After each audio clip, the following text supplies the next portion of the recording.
Good afternoon, everyone. I apologize for our tardiness. I was with the President. Let me begin with a few scheduling announcements today. President Trump will travel to Scotland, where he will visit both Turnberry and Aberdeen from July 25th to July 29th. During the visit, President Trump will meet again with Prime Minister Starmer to refine the great trade deal that was brokered between the United States and the United Kingdom. And the President and the First Lady will travel to the United Kingdom for an official state visit from September 17th to September 19th later this fall. This will mark a truly unprecedented second state visit for President Trump, and he is honored and looking forward to meeting with His Majesty the King at Windsor Castle. There has been a wave of positive economic news over the past week, which I would like to highlight today. Joe Biden's inflation crisis has been defeated. Prices paid to American businesses for goods and services were flat in June, which is lower than all 50 forecasters in the Bloomberg survey predicted. And core inflation, which is the best measure of inflation, came in lower than expected again in the month of June. Since President Trump took office, core inflation has tracked at just 2.1% overall and has come in below or at economists' expectations every single month. Wages are growing at a strong pace and prices are falling for everyday Americans. We also saw prices for new and used vehicles and airfares drop last month. In addition, prices for gas, fuel oil, energy commodities, hotels, airfare, public transportation, and fresh vegetables are all down over last year. As we said all along, trust in President Trump. The American dream is back, and everyday families are already reaping the benefits of this incredible economic turnaround in just 6 months.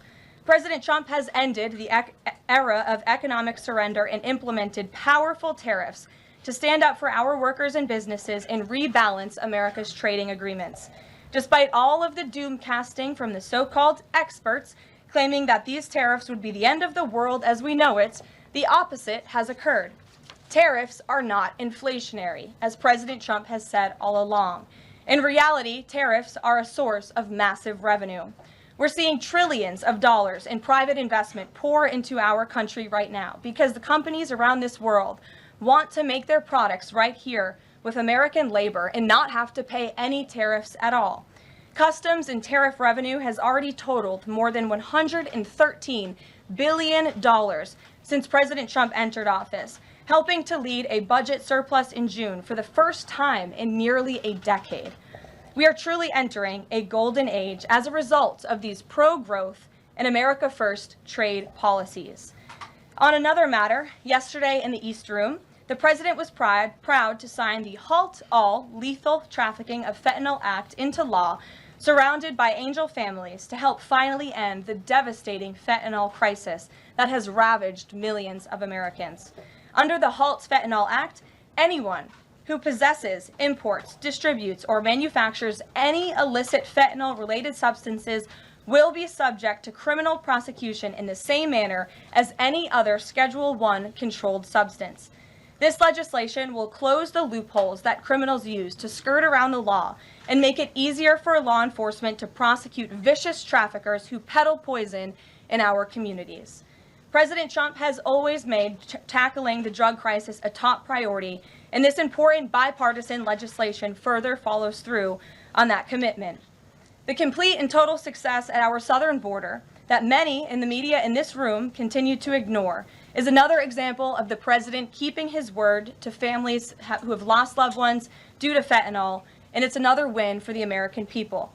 Customs and Border Protection just released the final operationalized stats for the month of June, and I must highlight some of these incredible numbers.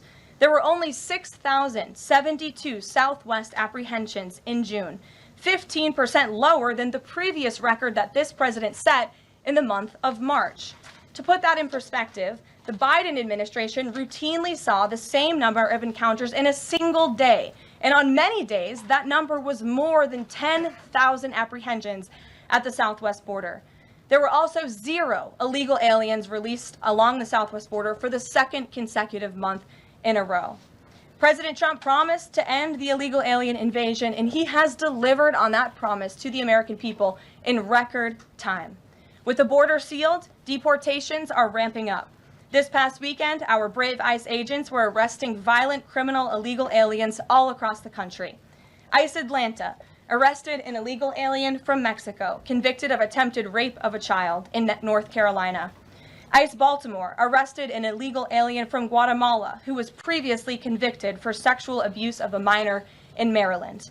ICE Houston arrested a criminal illegal alien from Mexico whose previous conviction includes aggravated sexual assault of a child in Texas. ICE Salt Lake City arrested a 32-year-old illegal criminal alien from Mexico who was previously convicted for child abuse and injury. ICE Baltimore arrested a criminal illegal alien from El Salvador convicted in Maryland for possession of child pornography. And ICE San Antonio arrested a criminal illegal alien from Mexico convicted of aggravated sexual assault in Texas. The men and women of ICE are heroes. They are putting their lives on the line every day to get the worst of the worst, these types of criminals, out of our communities and out of our country. And the president continues to strongly have the backs of all ICE agents who are doing their jobs to keep all of us, including everyone in this room, safe. The facility, In other news, following President Trump's bold executive actions protecting American children from irreversible chemical and surgical mutilation, the largest provider of these barbaric practices will now be closing its doors. The facility in Los Angeles, California, is just the latest facility downsizing or eliminating their irreversible and harmful services that feed into the lie that you can somehow change a child's sex. The Biden administration peddled dangerous policies that defied medical science in favor of radical transgender ideology. But President Trump has put an end to that to ensure America's children's innocence is protected and our children can lead healthy and productive lives.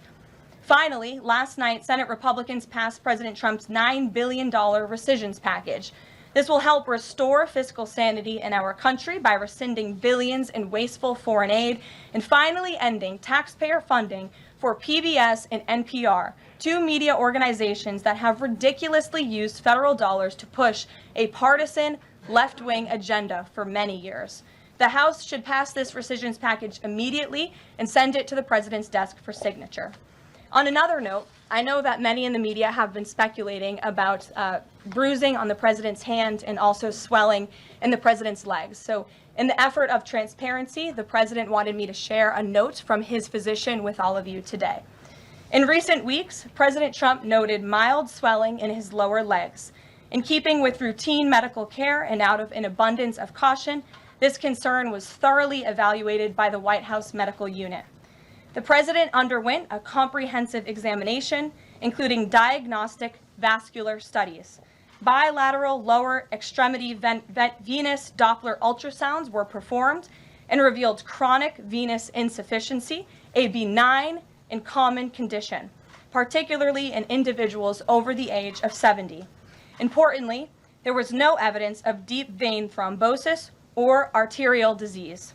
Laboratory testing included a complete blood count, comprehensive metabolic panel, coagulation profile, D-dimer, B-type natriuretic peptide, and cardiac biomarkers. All results were within normal limits. An echocardiogram was also performed and confirmed normal cardiac structure and function. No signs of heart failure, renal impairment, or systemic illness were identified. Additionally, recent photos of the president have shown minor bruising on the back of his hand. This is consistent with minor soft tissue irritation from frequent handshaking and the use of aspirin, which is taken as part of a standard cardiovascular prevention regimen. This is a well-known and benign side effect of aspirin therapy. And the president remains in excellent health, which I think all of you witness on a daily basis here. So the president wanted me to share that note with all of you. I'm happy to take further questions on it. We will provide the memorandum from the president's physician to all of you, as we always do. And we'll get to questions. Here in our new media seat, we have Frank Corva, who's the White House correspondent for Bitcoin Magazine, which comes at a timely week with crypto legislation moving across Capitol Hill. So why don't you kick us off, Frank, and thanks for being with us. Thank you so much for your Appreciate it, Ms. Leavitt. Sure. I was curious to hear if the president was in favor of removing any and all language around central bank digital currencies from the Genius Act, maybe as a means to get it across the line and get it on his desk. And then my second question was about something the president spoke about in this room. He talked about a $600 de minimis tax exemption for Bitcoin and other crypto spending. So I was just wondering if you could comment on those. Sure. Well, the president did signal his support for a de minimis exemption for crypto, and the administration continues to be in support of that. We are definitely receptive to it to make crypto payments easier and more efficient for those who seek to use crypto as simple as buying a cup of coffee. Of course, right now that cannot happen, but with the de minimis exemption, perhaps it could in the future, and we will continue to explore legislative solutions to accomplish that. As for the central bank digital currency and the Genius Act, which you noted has passed through Congress and will be sent to the president's desk. I believe the House is voting on it. If they haven't, they should be passing it. We know we have the votes, and we expect it to get to the president's desk, and we are planning a signing ceremony tomorrow afternoon. All of you will get more details on that. This piece of legislation is going to make America the crypto capital of the world, and that's what the president promised. As for a central bank digital currency, the president opposes that. He made that promise to the American people on the campaign, and while it's not in this specific piece of legislation, he did sign a January executive order banning a central bank digital currency. The administration supports Congress's efforts to codify that executive order into law, and I believe there will be future pieces of legislation in regards to crypto that will be moving through Capitol Hill. The president looks forward to signing them, and he looks forward to the signing ceremony this afternoon. So thank you for being with us today. Sure. Jackie. Thank you, Caroline. There's been a lot of discussion about the Epstein files and the president's comments yesterday calling it a hoax. Can you clarify which part of the Epstein hoax is the hoax part? The president is referring to the fact that Democrats have now seized on this as if they ever wanted transparency when it comes to Jeffrey Epstein, which is an asinine suggestion for any Democrat to make. The Democrats had control of this building, the White House, for 4 years, and they didn't do a dang thing when it came to transparency in regards to Jeffrey Epstein and his heinous crimes. It was this president who directed the Department of Justice and the Attorney General to do an exhaustive review of all files related to Jeffrey Epstein, which they did.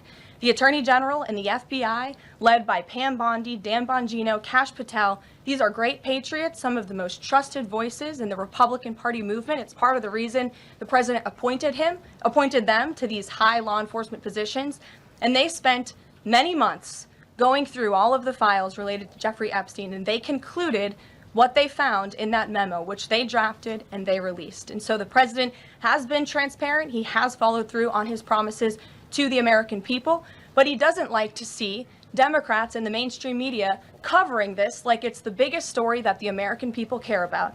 The president has been working so hard this week. On Tuesday, he went to Pennsylvania, where he secured $90 billion in investments for the Commonwealth, for the people of that state. After that, he came back to the Oval Office at 8 p.m.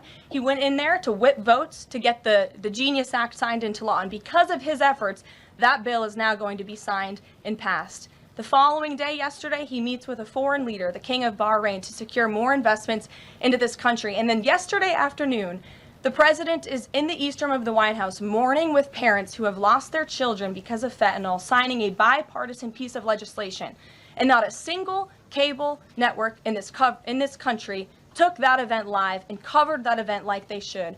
Those are the issues the president cares about. What could be more important to the American people than helping families who have lost their children? Those are the issues this president is going to remain focused on. I understand he wants to move on from this story, but you do have some prominent figures, including the Senate Majority Leader, the House Speaker, voicing support for the files to come out. Representative Massey collecting signatures that would force a discharge petition for a vote on the floor for this. It doesn't seem to be going away. What is stopping the administration from just redacting any sensitive information, grand jury information, and putting out what is appropriate so that the American people can decide and then let this story die? Well, in terms of redactions or grand jury seals, those are questions for the Department of Justice. Those are also questions for the judges who have that information under a seal. And that would have to be requested, and a judge would have to approve it. That's out of the president's control. He has said, in agreement with some of the leaders on Capitol Hill, that if the Attorney General and the Department of Justice come across any other credible evidence, they should provide that to the American people. The president has said that, and he agrees with them on Why that. did you fire Maureen Comey? The Department of Justice did, and I would defer you to them. Dasha. Has the White House been directly in touch with some of the MAGA influencers that are still not satisfied with the administration's handling? And has the message to them been similar to what the president has said, which is sort of either let this go or we don't need your support? Well, look, the president and this team are always in contact with the president's supporters, with voices of many kinds on both sides of the aisle. I think that's part of the reason this president is a great president, because he's willing to listen and hear other people's perspectives. But ultimately, he has led this country, not just over the past 6 months to historic success, but also through his first 4 years as president. And as the leader and the creator of the MAGA movement, he has led through these perilous times for our country based on instinct and in the best interest of the country. And as I always say, the American people should trust in President Trump. And what on John, the Fed chair? go ahead, John. Thanks a lot, Caroline. The president on Monday announced that if there's not compliance with Russia within 50 days, there would be increased tariffs. Can you explain how that works, first of all? What happens if Russia doesn't end its war with Ukraine in 50 days? Well, in 50 days, as the president clearly laid out, if there is not a ceasefire agreement or a peace deal within that time frame, if Russia refuses to legitimately agree to a ceasefire, then they will face very steep tariffs, and they will also face secondary sanctions. So countries that are purchasing oil from Russia will be sanctioned as well, and of course that will do deep damage to Russia's economy. And I would just add that the president wants this war to end with a diplomatic solution. He's been pushing for it. This administration has spent many hours and a lot of time trying to solve this war very far away, but the president wants to stop the killing and he wants to save lives. As far Reagan, as the first part go of ahead. what you were saying, Caroline. the Reagan, first go part, ahead. I have two questions for you. It's just about, if I may, just about the tariffs, the first part. I get the secondary tariffs, but there was only $3 billion worth of trade between the U.S. and Russia in 2024. It's expected to be far less this particular year. On April the 2nd, both you and the Treasury Secretary said it's not necessary to apply any tariffs on Russia. You said that because of the lack of trade, it precludes, that was the word you used, any need for tariffs. Why now, and why do you think that that would make them cave and come to some sort of peace agreement as it relates to Ukraine? $3 billion is still a lot of money, John, and it's not just tariffs, it's the secondary sanctions as well that will be implemented in 50 days. Reagan. Thanks, Caroline. I have two questions for Sure. you. First on Congress. Congresswoman Salazar introduced legislation that would give some illegal immigrants in the country a path to citizenship. 10 Republicans signed on to what she's calling the Dignity Act. I'm curious what the White House's position is on the legislation and if the president would veto this bill if it made it to its desk. From my understanding, the White House nor the president has actually read through this legislation. We've been focused on, of course, the One Big Beautiful Bill, which passed, which is another historic accomplishment of this president in record time. The Genius Act this week, the rescissions package, that's been the focus of the White House. But the president has made it very clear he will not support amnesty for illegal aliens in any way. I want to give you a chance to respond to the CEO of NPR. She's claiming that the cuts to their network will, quote, be a real risk to public safety of the country. Murkowski has argued that public broadcasting stations save lives. Could you respond to these concerns? The NPR CEO said cutting NPR will be a risk to public safety. I am not sure how NPR helps the public safety of our country, but I do know that NPR, unfortunately, has become really just a propaganda voice for the left. Just a few examples for you. In 2020, NPR refused to cover the Hunter Biden laptop scandal in the run-up to the election. They said their assertions don't amount to much, writing they did not want to waste the listeners' and readers' time on stories that are just pure distractions. That does not sound like an unbiased opinion. That sounds like a partisan opinion to me.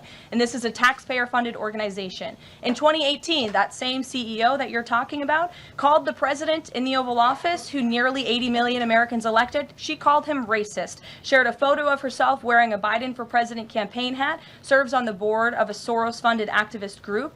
In 2020, PBS's White House correspondent at the time characterized President Trump's speech then at Mount Rushmore as a love letter to white resentment, promoting the myth of America.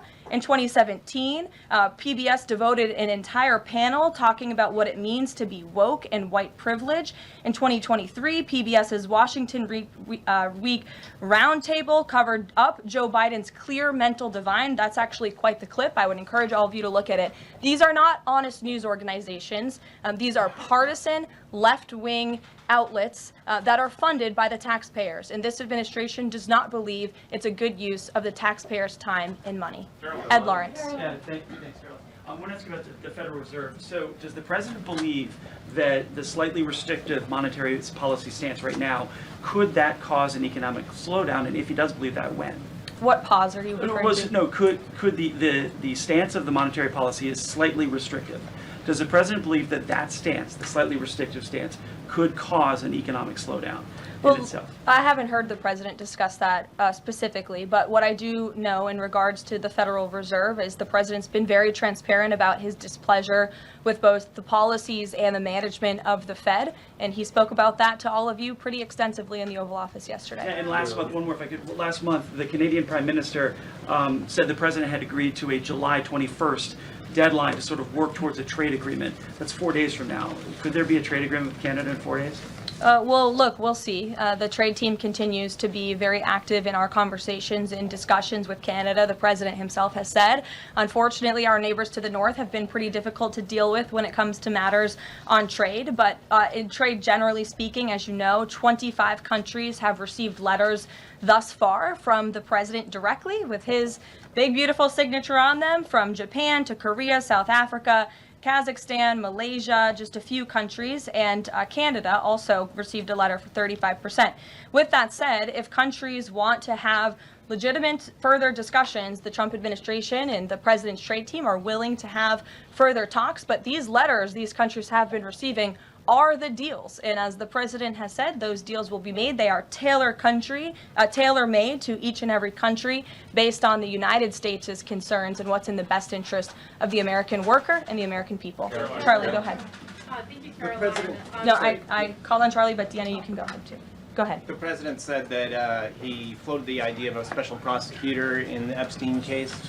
Can you confirm that? And has he asked the Attorney General to do this, to appoint a special prosecutor to look it over? Well, the idea was floated from someone in the media to the president. The president would not recommend a special prosecutor in the Epstein case. That's how he feels. And as for his discussions with the Attorney General, I'm not sure. Deanna. Thank you so much. Do you know what the president's reaction was to Mike Johnson saying that he wants additional files released, the Epstein files? Was there a conversation with Mike Johnson about that following his comments? I won't discuss the president's private conversations with the Speaker of the House, but as I answered to Jackie's question earlier, the president has said if the Attorney General and the Department of Justice and the FBI have any more credible evidence in regards to Jeffrey Epstein's crimes, they should put that forward. He has called on them to do that. Sure. Go ahead. Thank you, Caroline. With a few days. I'll go to all of you, starting with the lady in the blue. Go ahead. With a few days to the August 9th deadline, how are the negotiations with Europe going? There's some sticking points. What are they? Can we expect a delay, or should we expect a deal soon? Well, I believe the deadline is August 1st. As for the European Union, they continue to be very eager in negotiating with our country for obvious reasons on ways to lower their tariff and their non-tariff barriers that we have long said harm our workers and our companies. So the president's trade team continue to be in talks with the European Union. Would he accept, or would he put forth a postponement of the August 1st? He's already said he will not. Caroline, Owen, go ahead. Good afternoon, Caroline. In Gaza today, Holy Family Catholic Church was struck by an Israeli shell. Yes. 3 people were killed, 10 wounded. What is the president's reaction to that church coming under fire? It was not a positive reaction. He called Prime Minister Netanyahu this morning to address the strikes on that church in Gaza, and I understand the Prime Minister agreed to put out a statement. It was a mistake by the Israelis to hit that Catholic church. That's what the Prime Minister relayed to the President, and you should look at the Prime Minister's statement that will be coming out. Steve, go ahead. Back to your letter that you read at the beginning. Sure. The president, you said mild swelling in his legs. Yes, is sir. it causing him any discomfort? How are you treating it? Nope. No discomfort from the president at all, and you you probably all see that on a day-to-day basis. He's working around the clock. As for the treatments, I can defer to the president's physician, and we'll get you this letter. I think it will answer all your questions. There are reports that a Chinese-born banker who works in Atlanta for Wells Fargo is being prevented from leaving China. Has the president, is he going to bring this up with President Xi? Are you aware of the case? I'm not aware of the case, but I'm sure our National Security Council team is. Steve will get you some answers on that. Kristen.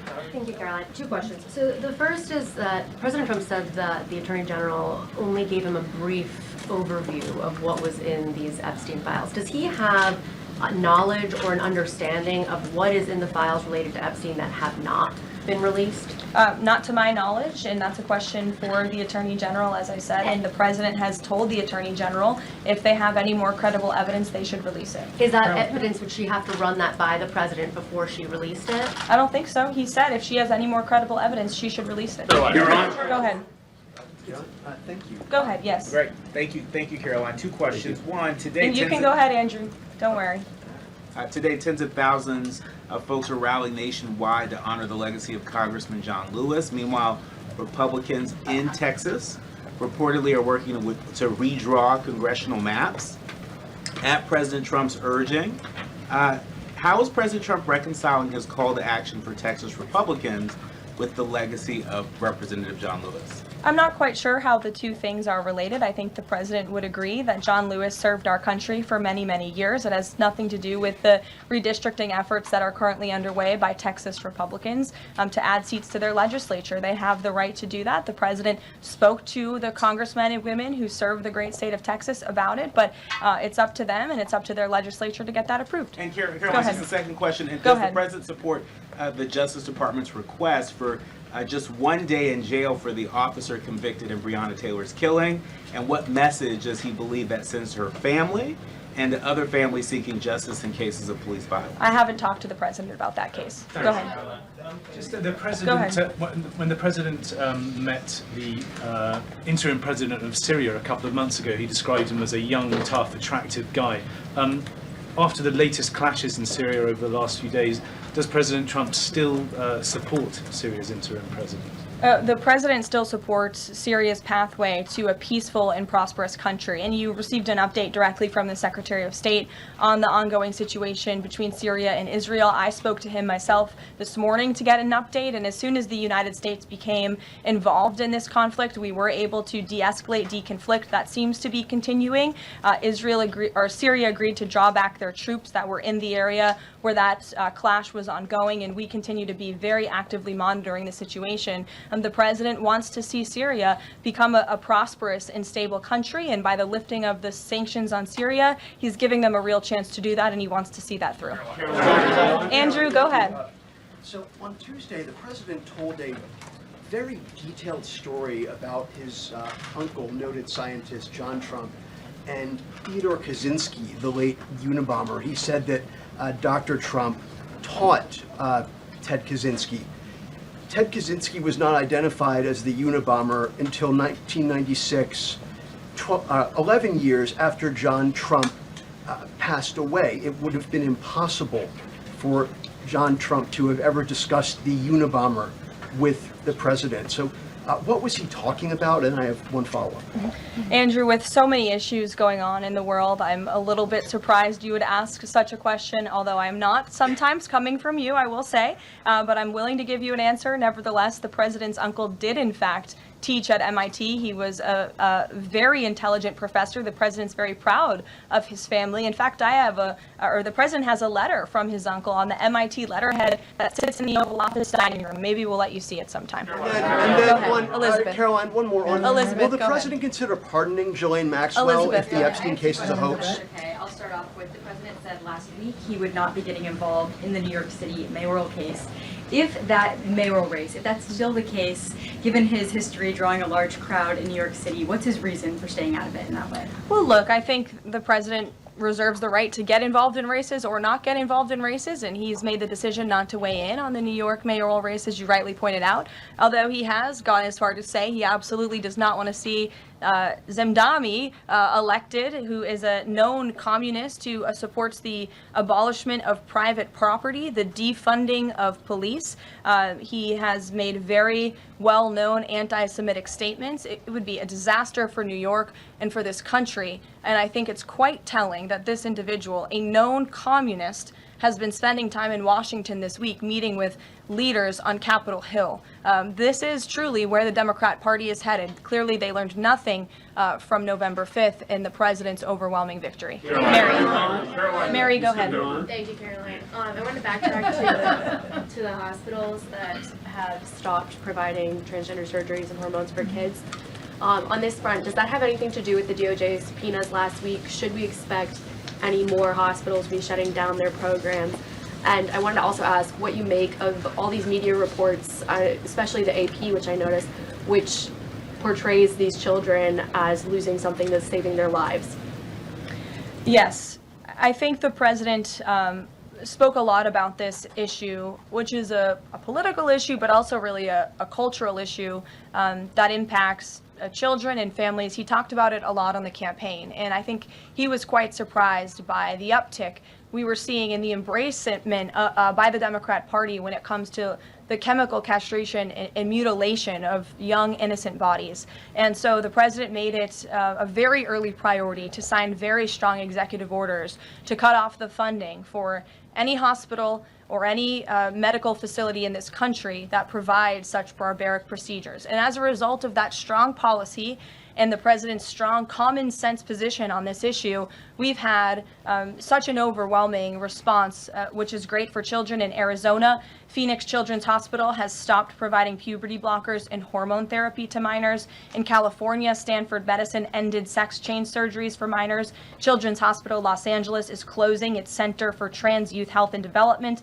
surgical program. In Illinois, Lurie Children's Hospital Chicago stopped sex change surgeries. Again, let's think about what we're talking about here. Sex change surgeries for minors. These are barbaric practices that no child, innocent child, should have to endure. And the president wants to protect the innocence of children, and I know the vast majority of Americans support him in that effort. This is a wildly popular and common sense endeavor this administration has taken, and we've seen many of these medical institutions have followed through with the president's executive orders, but will continue to take further action on this important issue.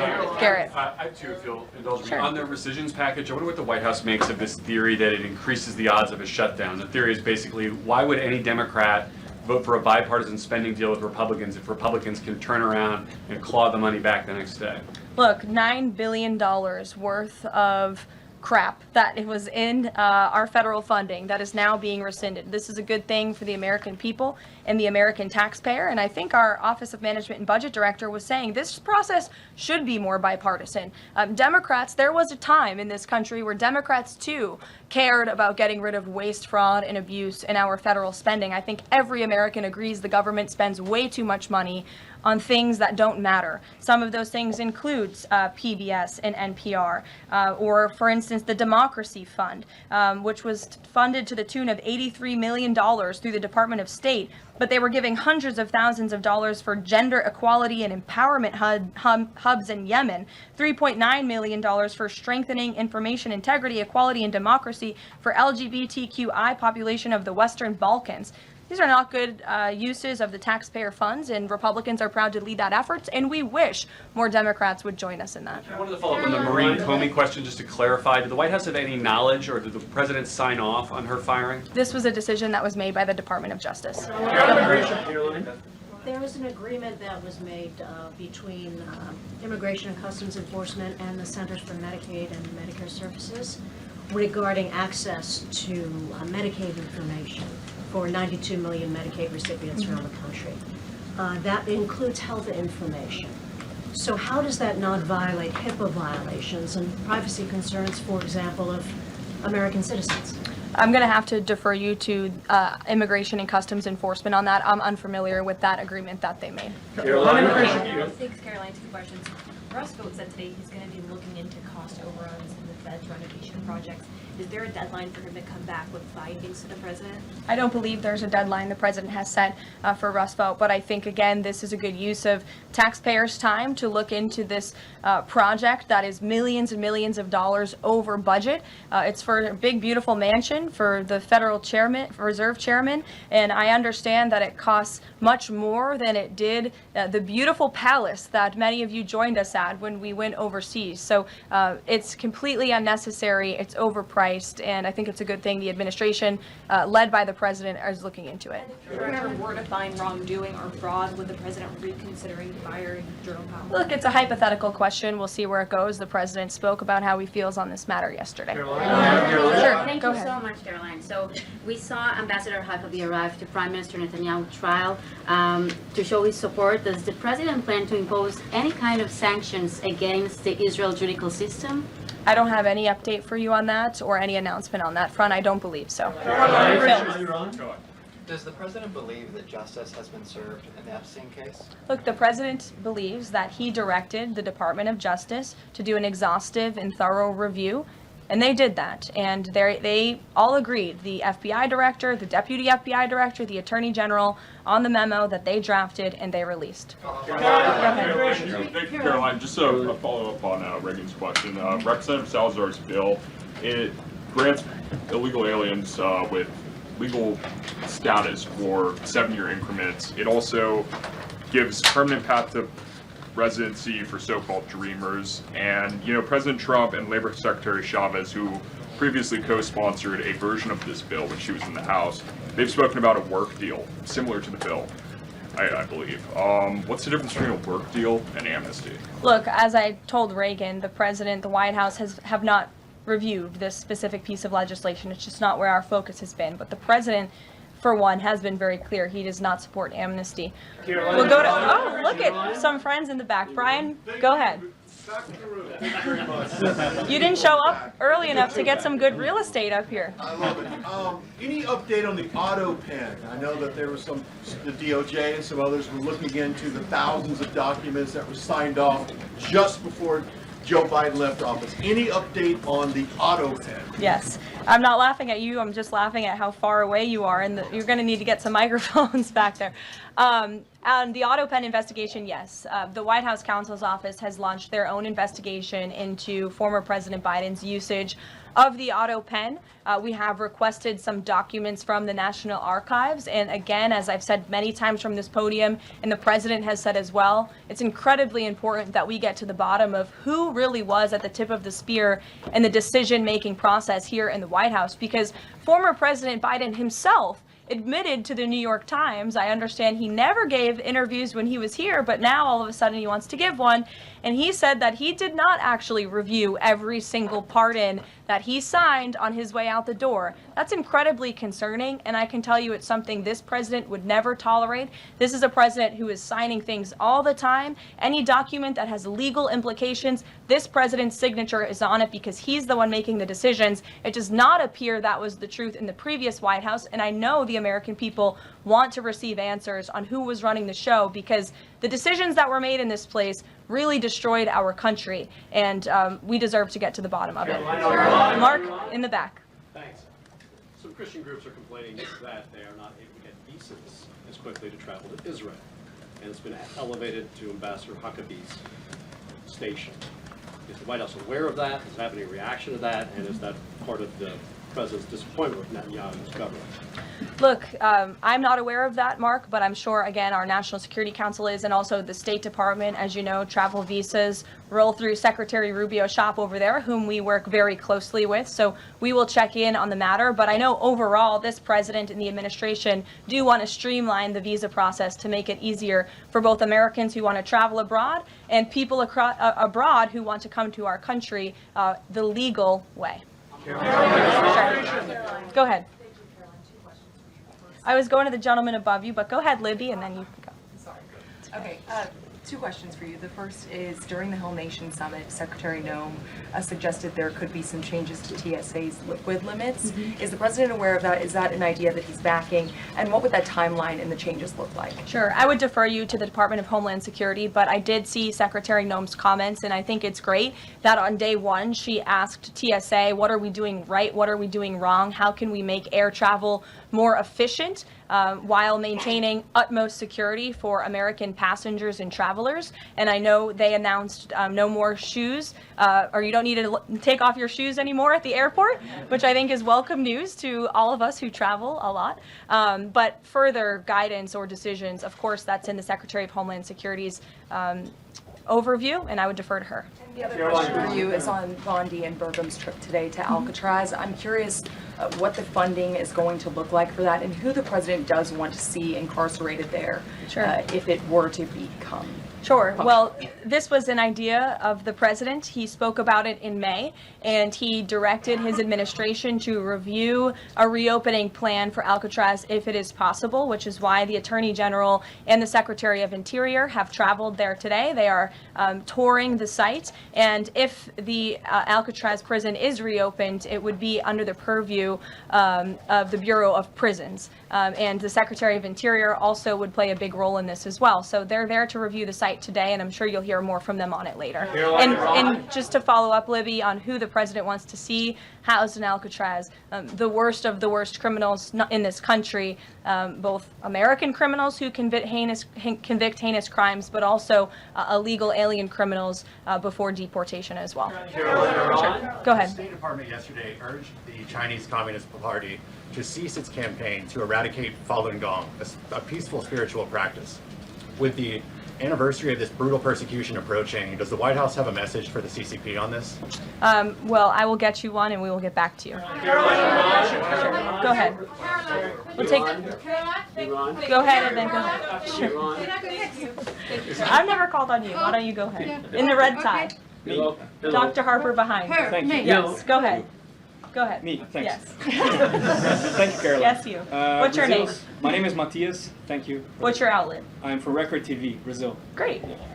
Brazil's President Lula recently said that President Trump was elected to govern the United States and not to act as the emperor of the world. And he also emphasized that Brazil is open to negotiation.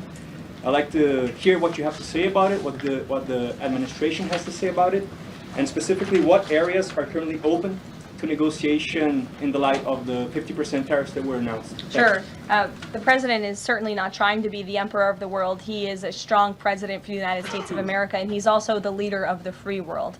And we've seen a great shift across the entire globe because of the strong leadership of this president. In regards to Brazil, the president sent a letter to Brazil announcing their new tariff percentage. He also directed our USTR Ambassador Jameson Greer to launch an investigation of Brazil under Section 301 of the Trade Act of 1974, designed to address unfair foreign practices that are affecting U.S. commerce.